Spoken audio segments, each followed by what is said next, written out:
What's up YouTube? How are you doing today? Channa D, your Techno Dad here, and in today's video we're going to be talking about the difference between TV calibration and TV picture settings. And if you think there's no difference in the two, you definitely need to watch this video. We're going to get into it right after the jump.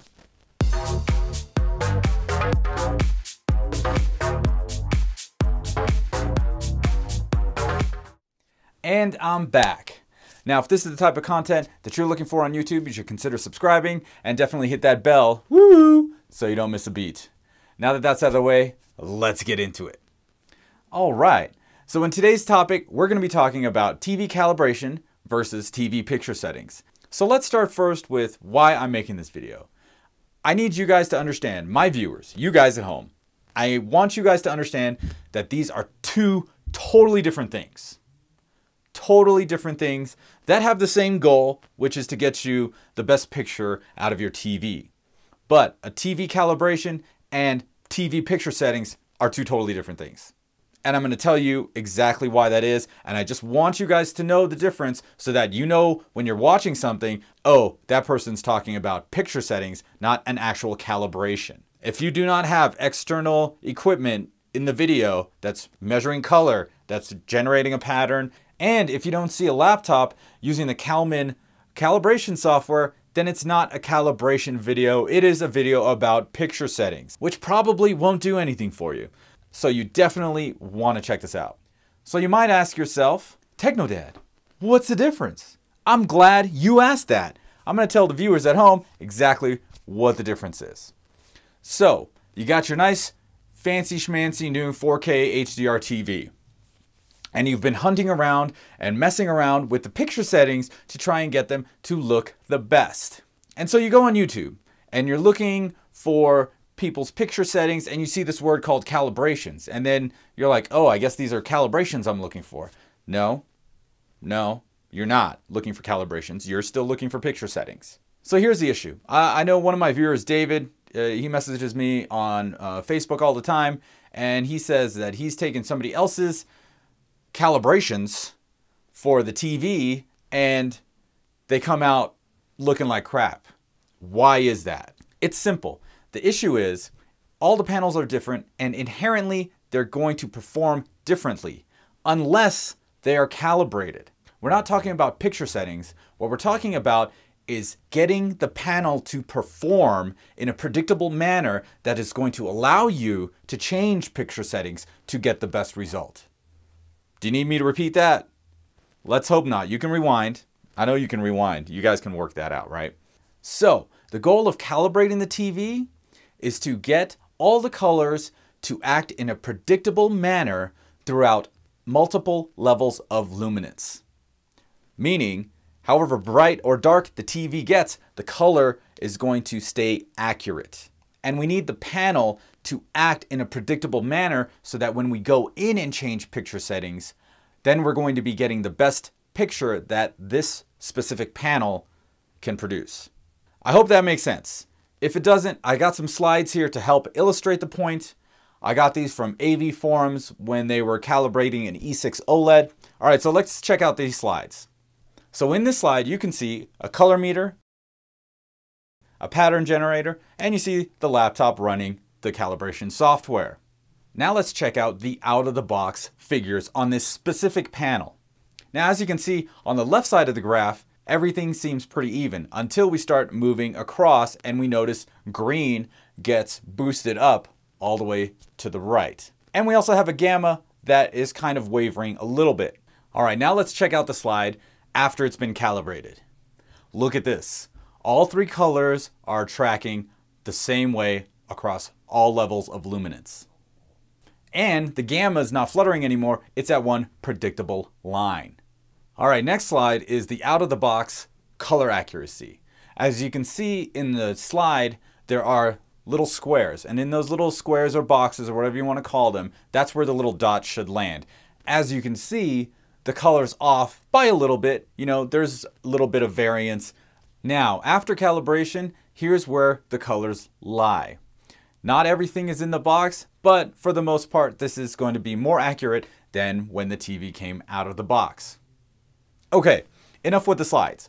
So why did I show you all this nonsense? Here's the reason. So let's say you and I have the same TV, okay? Let's say it's the Sony X900E, just as an example. So I get mine professionally calibrated.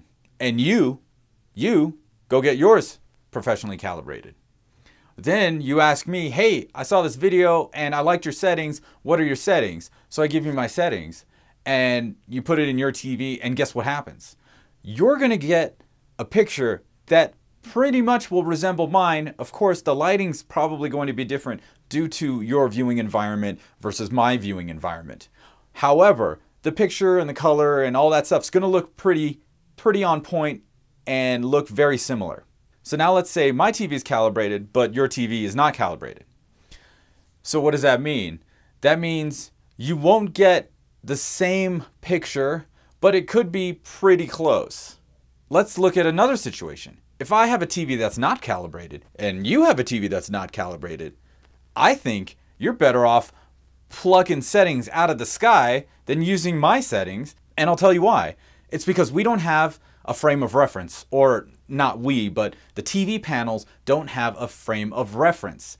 Meaning the colors could be off on your panel, like in the higher brightness area. And let's say the colors are better on my panel that way, but in the darker scenes, my color's off.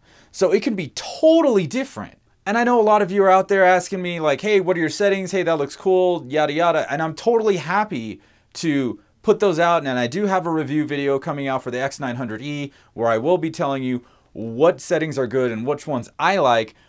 But that's it. Like, that's all it's going to be. Like, you'll have to take those settings and then take them further. Because if we don't have calibrated TVs, it really is not going to matter what my settings are compared to what your settings are. Do you get what I'm saying? Maybe we need to like let that sink in. It's not going to matter what settings I have and what settings you have. If both TVs are not calibrated, then it's not going to matter. Now, if you see somebody doing this, just bouncing around the menu system of the TV, where they go into picture or they go into whatever settings, that's just picture settings. That's not a calibration. However, when we see this, like in this slide, we have a color meter. Now, this is what's called calibration. Okay, so finally, a question you might be asking, should you calibrate your new 4K TV? That all depends really on your budget. Did you just spend over $2,000 on a really nice TV, really big one? Then yeah, you should probably pay the $250 or $300 to get it calibrated. Are you in the $1,000 to $2,000 range of a new TV? If it's toward the high end, yeah, probably you should do it. If it's toward the low end, like $1,000, maybe, maybe not. I mean, that's like 20% of the TV, so that's up to you. And everybody in the budget range, do you want to spend half the cost of the TV to get it calibrated? That's really up to you. I would suggest yeah, but I understand if you're already in the budget category, do you want to spend another $250 to $300? It's going to get your TV looking the best it can ever look. Now, I've had TV calibration done before by professionals, and what they do is they come in and they calibrate it, and they go through a few different picture settings to make a couple of custom settings for watching during the daytime, watching during the evening, and kind of in the dusk area where there's a lot of light coming in. It all depends on your viewing environment. So they kind of help you out in that aspect as well. So definitely look into calibrating your TV by a professional calibrator. I know Best Buy does it with like Geek Squad or whatever. And there's plenty of other calibrators out there.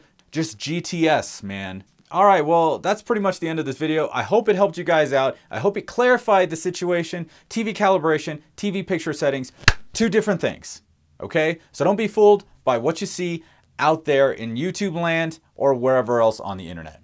Now, if you like this video, go ahead and smash that like button, and don't forget to subscribe to my channel using the button in the middle of your screen. Once again, my name is Channa D. I'm your Techno Dad, and I'll see you next time.